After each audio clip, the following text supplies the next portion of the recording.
Hi hello ನಮಸ್ಕಾರ ಎಲ್ಲರಿಗೂ. Welcome back to my channel Shilpa's home dairy.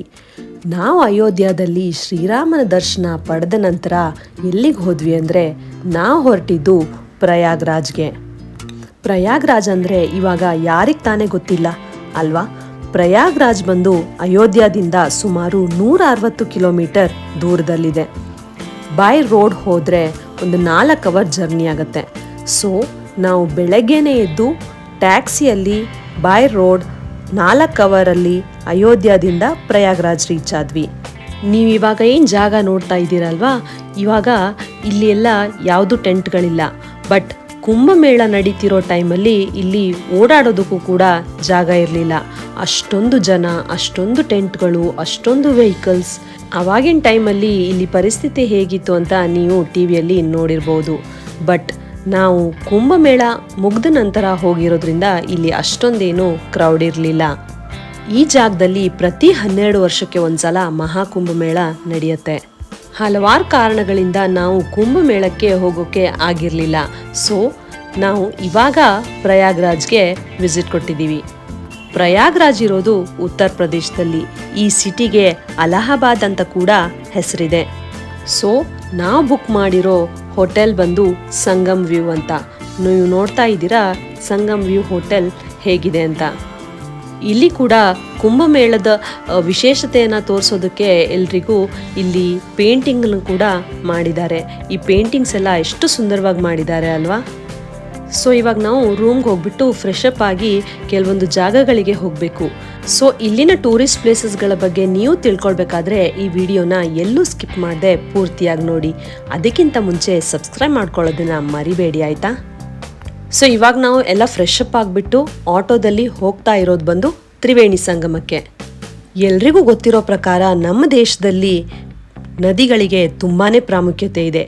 ನದಿಗಳನ್ನು ಪೂಜೆ ಕೂಡ ಮಾಡ್ತೀವಿ. ಇಲ್ಲಿ ಗಂಗಾ, ಯಮುನಾ, ಸರಸ್ವತಿ ನದಿಗಳು ಒಂದು ಕಡೆ ಕೂಡುತ್ತೆ. ಅದನ್ನೇ ನಾವು ತ್ರಿವೇಣಿ ಸಂಗಮ ಅಂತ ಕರೆಯೋದು. ಇವಾಗ ನಾವು ಬಂದಿರೋದು ಗಂಗಾ ನದಿ ತೀರದಲ್ಲಿ. ತ್ರಿವೇಣಿ ಸಂಗಮದಲ್ಲಿ ಏನಿದೆ ಅದು ನದಿ ಮಧ್ಯಕ್ಕೆ ಹೋಗಬೇಕು. ಸೊ ಇವಾಗ ನಾವು ಬೋಟಲ್ಲಿ ಸಂಗಮಕ್ಕೆ ಹೋಗಬೇಕು. ಬೋಟ್ ಎಲ್ಲ ಎಷ್ಟು ಚಾರ್ಜಸ್ ಮಾಡ್ತಾರೆ ಅಂತೆಲ್ಲ ಅವ್ರ ಹತ್ರ ಡಿಸ್ಕಸ್ ಮಾಡಿಬಿಟ್ಟು ಇವಾಗ ಬೋಟಲ್ಲಿ ತ್ರಿವೇಣಿ ಸಂಗಮ ಇರೋ ಜಾಗಕ್ಕೆ ನಾವು ಹೊರಟಿದ್ದೀವಿ.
ಒಂದು 15ರಿಂದ 20 ನಿಮಿಷ ಬೋಟಲ್ಲಿ ಕರ್ಕೊಂಡು ಹೋಗ್ತಾರೆ. ಅಲ್ಲಿ 3-4 ಬೋಟನ್ನು ನಿಲ್ಲಿಸ್ಬಿಟ್ಟು ಸ್ನಾನ ಮಾಡೋದಕ್ಕೆ ಜಾಗವನ್ನು ಮಾಡಿದ್ದಾರೆ. ಅಲ್ಲಿ ಪೂಜಾರಿ ಕೂಡ ಇರ್ತಾರೆ. ಬೇಕಾದರೆ ಅವರಿಗೆ ಸ್ವಲ್ಪ ದಕ್ಷಿಣೆ ಕೊಟ್ಟು ಪೂಜೆಯನ್ನು ಕೂಡ ಮಾಡ್ಬೋದು. ಸೇಫ್ಟಿ ಇದೆ. ಇಲ್ಲಿ ಮಕ್ಕಳನ್ನು ಕೂಡ ಕರ್ಕೊಂಡೋಗಿ ಸ್ನಾನ ಮಾಡಿಸ್ಕೊಂಡು ಕರ್ಕೊಂಡು ಬರ್ಬೋದು. ನೀರು ಸ್ವಲ್ಪ ತಣ್ಣಗಿರೋದ್ರಿಂದ ಮಕ್ಕಳು ಸ್ನಾನ ಮಾಡೋದಕ್ಕೆ ಗಲಾಟೆ ಮಾಡ್ತಾ ಇದ್ರು. ಆದರೂ ಅಲ್ಲಿಗೆ ಕರ್ಕೊಂಡು ಹೋದ್ಮೇಲೆ ಅವರಿಗೆ ಇಂಪಾರ್ಟೆನ್ಸ್ ಗೊತ್ತಾಗಬೇಕಲ್ವಾ. ಸೊ ಆದ್ದರಿಂದ ಅವರಿಗೂ ಕೂಡ ಅಲ್ಲಿ ಸ್ನಾನ ಮಾಡಿಸ್ಕೊಂಡು ಅಲ್ಲಿ ನದಿಗೆಲ್ಲ ಪೂಜೆ ಮಾಡಿಬಿಟ್ಟು ಹೊರಗಡೆ ಬಂದ್ವಿ.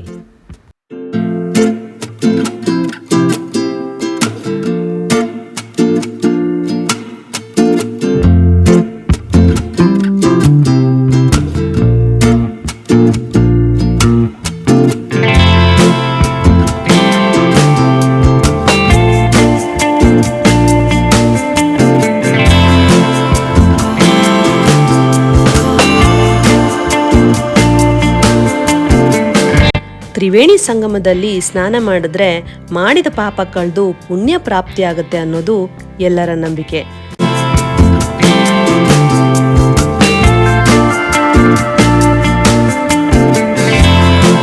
ಸೊ ಇವಾಗ ನಾವು ಕೂಡ ತ್ರಿವೇಣಿ ಸಂಗಮದಲ್ಲಿ ಸ್ನಾನ ಮಾಡಿಕೊಂಡು ಫ್ರೆಶ್ ಅಪ್ ಆಗಿ ಇವಾಗ ಅದೇ ಬೋಟಲ್ಲಿ ಮತ್ತೆ ವಾಪಸ್ ಹೋಗ್ತಾ ಇದ್ದೀವಿ.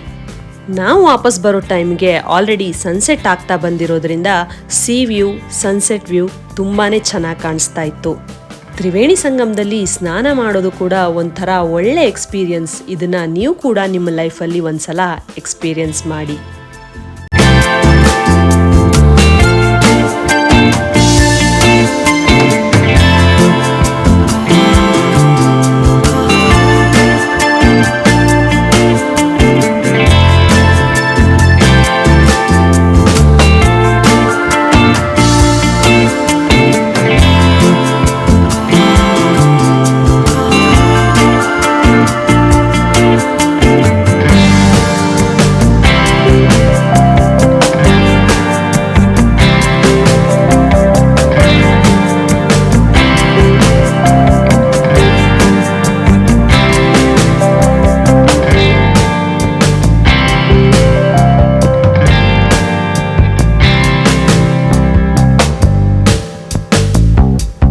ಸೊ ನದಿ ದಡಕ್ಕೆ ಮತ್ತೆ ವಾಪಸ್ ಬಂದಮೇಲೆ ಸ್ವಲ್ಪ ಟೀ ಕುಡಿಬೇಕು ಅಂತ ಅನಿಸ್ತು.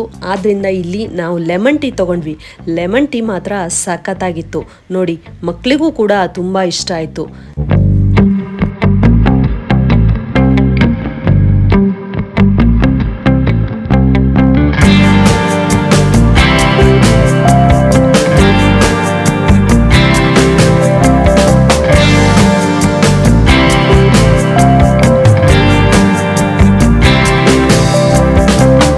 ಇವಾಗ ಟೀ ಟೈಮ್ ಎಲ್ಲ ಮುಗಿದ್ಮೇಲೆ ನಾವು ಮತ್ತೆ ಕೆಲವೊಂದು ಟೆಂಪಲ್ಸ್ನ ನೋಡೋದಕ್ಕೆ ಹೋಗ್ತಾ ಇದ್ದೀವಿ.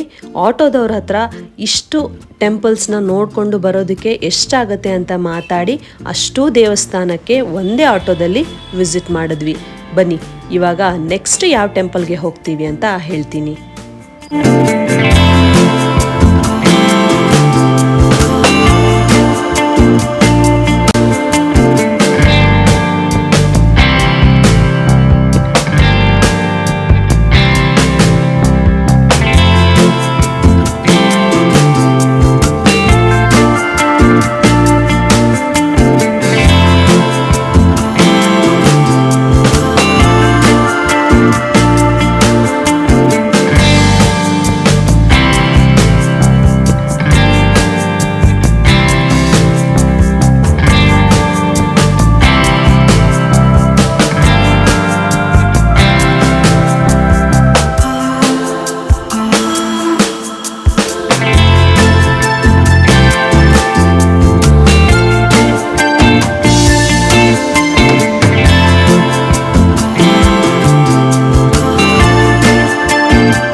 ಸೊ ನಾವಿವಾಗ ಬಂದಿರೋದು ಬಡೆ ಹನುಮಾನ್ಜಿ ಮಂದಿರ್ಗೆ. ಇಲ್ಲಿಯ ವಿಶೇಷತೆ ಏನು ಅಂತ ನಿಮಗೆ ಗೊತ್ತಾಗುತ್ತೆ. ನೀವು ಕೂಡ ಈ ದೇವಸ್ಥಾನ ಹೇಗಿದೆ ಅಂತ ನೋಡ್ಕೊಂಬನ್ನಿ. ಇದ್ರ ವಿಶೇಷತೆ ಏನು ಅಂತ ಮುಂದೆ ಹೇಳ್ತೀನಿ.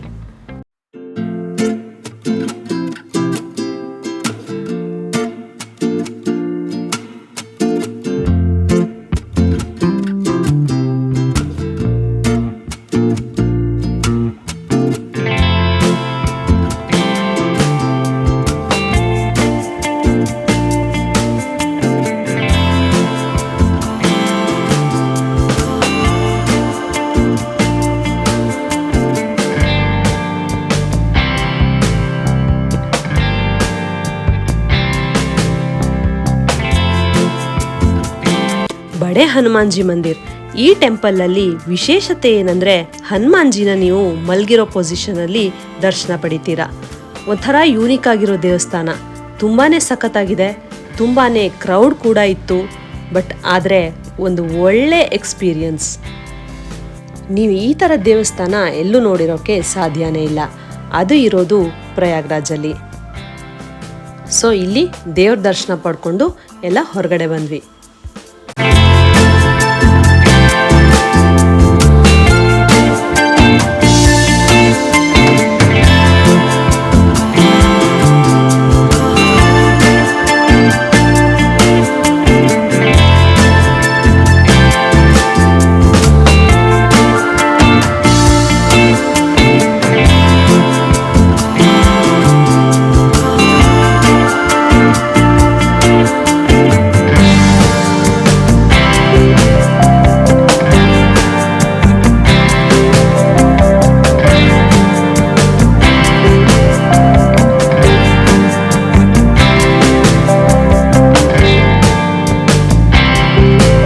ಅಲ್ಲಿಂದ ನಾವು ಬಂದಿದ್ದು ಇನ್ನೊಂದು ಪ್ರಮುಖವಾದ ದೇವಸ್ಥಾನಕ್ಕೆ. ಇಲ್ಲಿ ದೇವಸ್ಥಾನದ ವಿಶೇಷತೆ ಅಂದರೆ ಈ ಲೈಟಿಂಗ್ಸ್ನೆಲ್ಲ ಎಷ್ಟು ಸುಂದರವಾಗಿ ಹಾಕಿದ್ದಾರೆ ಅಂದರೆ ಇಲ್ಲಿಗೆ ಹೋಗಲೇಬೇಕು ಅಂತ ಅನಿಸುತ್ತೆ.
ಅಲ್ಲಿಂದ ನಾವು ಬಂದಿದ್ದು ಮತ್ತೊಂದು ದೇವಸ್ಥಾನಕ್ಕೆ.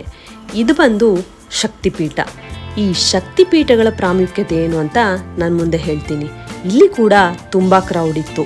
ಆದರೂ ಈ ಶಕ್ತಿಪೀಠದಲ್ಲಿ ದೇವರನ್ನ ನೋಡ್ಕೊಂಡೇ ಹೋಗಬೇಕು ಅಂತ ಅಷ್ಟು ಉದ್ದ ಕ್ಯೂ ಇದ್ರೂ ಕೂಡ ನಾವು ನಿಂತ್ಕೊಂಡು ದೇವರ ದರ್ಶನ ಪಡೆಯೋದಕ್ಕೆ ಒಳಗಡೆ ಹೋದ್ವಿ. ಭಾರತದಲ್ಲಿ 18 ಶಕ್ತಿಪೀಠಗಳಿವೆ. ಇದರ ಹಿಂದಿನ ಕತೆ ನಿಮ್ಗೇನಾದರೂ ಗೊತ್ತಾ? ಶಕ್ತಿಪೀಠಗಳು ಅಂದರೆ ದೇವಿಯಾದ ಸತಿಯ ದೇಹದ ಭಾಗಗಳು ಬಿದ್ದ ಸ್ಥಳಗಳಲ್ಲಿ ನಿರ್ಮಾಣವಾದ ಪವಿತ್ರ ದೇವಾಲಯಗಳು. ತಂದೆ ದಕ್ಷನ ಅವಮಾನದಿಂದ ಬೇಸತ್ತ ಸತಿಯು ಯಜ್ಞಕುಂಡದಲ್ಲಿ ಪ್ರಾಣತ್ಯಾಗ ಮಾಡ್ತಾಳೆ. ಶಿವನು ಆಕೆ ದೇಹವನ್ನು ಹೊತ್ತು ರುದ್ರತಾಂಡವ ಆಡ್ತಾ ಇಡೀ ವಿಶ್ವವನ್ನೇ ಸುತ್ತುತ್ತಾನೆ.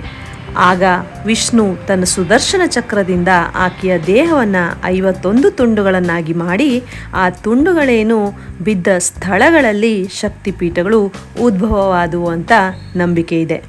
ಪ್ರತಿಯೊಂದು ಶಕ್ತಿಪೀಠವು ಸತಿಯ ದೇಹದ ಒಂದು ನಿರ್ದಿಷ್ಟ ಭಾಗ ಬಿದ್ದ ಸ್ಥಳವಾಗಿದೆ. ಈ ಸ್ಥಳಗಳು ಹಿಂದೂ ಧರ್ಮದಲ್ಲಿ ಬಹಳ ಪವಿತ್ರವೆಂದು ಪರಿಗಣಿಸಲಾಗುತ್ತೆ. ಭಕ್ತರು ದೇವಿಯ ದರ್ಶನಕ್ಕಾಗಿ ಇಲ್ಲಿ ಭೇಟಿ ನೀಡ್ತಾರೆ. ಭಾರತ, ಪಾಕಿಸ್ತಾನ, ಬಾಂಗ್ಲಾದೇಶ, ನೇಪಾಳ, ಟಿಬೆಟ್, ಶ್ರೀಲಂಕಾ ದೇಶಗಳಲ್ಲಿ ಒಟ್ಟು 51 ಶಕ್ತಿಪೀಠಗಳಿವೆ. ಇಲ್ಲಿರೋದು ಲಲಿತಾದೇವಿ ಶಕ್ತಿಪೀಠ. ಸತೀದೇವಿಯ ಕೈ ಇಲ್ಲಿದೆ ಅನ್ನೋದು ನಂಬಿಕೆ. ನಾವು ಅಷ್ಟೆಲ್ಲ ದೇವಸ್ಥಾನಗಳಿಗೆ ಹೋಗಿ ದರ್ಶನ ಪಡೆಯೋ ಅಷ್ಟರಲ್ಲಿ ಆಲ್ರೆಡಿ ರಾತ್ರಿ ಊಟದ ಟೈಮ್ ಆಗಿಬಿಟ್ಟಿತ್ತು. ಸೊ ಆದ್ರಿಂದ ಇವಾಗ ಊಟ ಮಾಡೋಣ ಅಂತ ಇಲ್ಲಿರೋ ಒಂದು ಒಳ್ಳೆ ರೆಸ್ಟೋರೆಂಟ್ನ ಹುಡ್ಕೊಂಡು ಇಲ್ಲಿ ನ್ಯೂ ಶಾಂತಿ ರೆಸ್ಟೋರೆಂಟ್ ಅಂತ ಇತ್ತು, ಅಲ್ಲಿಗೆ ಹೋಗಿ ಊಟ ಮಾಡಿಕೊಂಡು ಮತ್ತೆ ನಮ್ಮ ರೂಮ್ಗೆ ವಾಪಸ್ಸಾದ್ವಿ.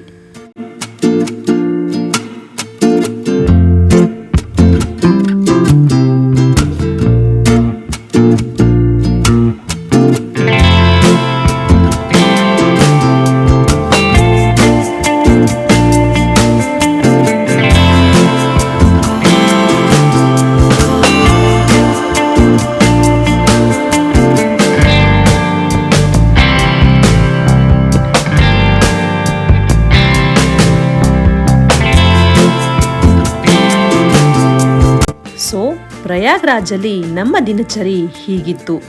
ಆವತ್ತಿನ ದಿನ ಅಲ್ಲೇ ಸ್ಟೇ ಮಾಡಿಬಿಟ್ಟು ನೆಕ್ಸ್ಟ್ ಡೇ ನಾವು ಬೆಳಗ್ಗೆ ಬೇಗ ಎದ್ದು ಮತ್ತೆ ಬೇರೆ ಕಡೆ ಹೊರಟ್ವಿ. ಎಲ್ಲಿಗೆ ಹೋದ್ವಿ ಅಂತ ಗೊತ್ತಾಗಬೇಕಾದ್ರೆ ನೀವು ನನ್ನ ಮುಂದಿನ ವಿಡಿಯೋ ನೋಡಲೇಬೇಕು. ಈ ವಿಡಿಯೋ ನಿಮಗೆ ಇಷ್ಟ ಆಗಿದ್ರೆ ಲೈಕ್ ಮಾಡಿ, ಶೇರ್ ಮಾಡಿ ಹಾಗೂ ನನ್ನ ಚಾನಲ್ಗೆ ಸಬ್ಸ್ಕ್ರೈಬ್ ಮಾಡ್ಕೊಳ್ಳಿ ಮತ್ತು ನನ್ನ ಚಾನಲ್ನ ಸಪೋರ್ಟ್ ಮಾಡಿ. ಮತ್ತೆ ಮುಂದಿನ ಲೊಕೇಶನಲ್ಲಿ ನನ್ನ ಮುಂದಿನ ವಿಡಿಯೋ. ಅಲ್ಲಿವರೆಗೂ ಜೈ ಶ್ರೀರಾಮ್.